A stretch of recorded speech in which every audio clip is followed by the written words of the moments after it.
Magandang gabi Pilipinas, para sa ating pamilya, maging mapagmatsyag sa mga buhaya. Narito po ulit ang update natin para sa lagay ng ating panahon ngayong hapon po ng October 9, 2025.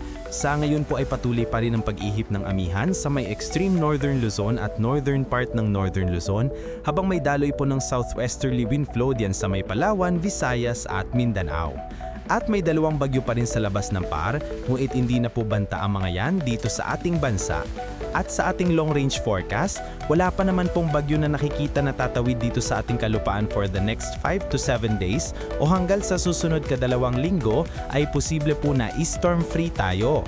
At sa lagay ng ating panahon ngayong hapon ay maulap ang kalangitan with isolated rains dyan po sa may Mimaropa, Panay Island, Negros, Cebu, Tagbilaran, Leyte Summer Provinces, Bicol Region, Basilan, Zamboanga Peninsula, Northern Mindanao, Caraga, Davao Region, Cotabato, ilang bahagi ng Calabarzon, Central Luzon at ilang bahagi ng Northern Luzon.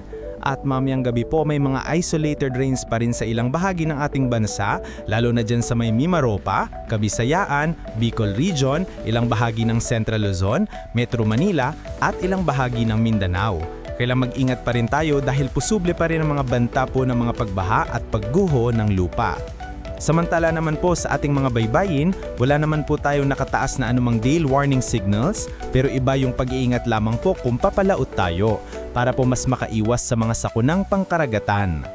Para sa mga isyong napapanahon, dapat laging maging in for the nation. Here is our inspirational quotes of the day.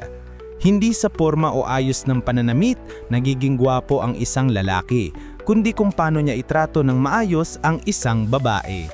Isumbong ang mga buhaya. Ingat kabayan!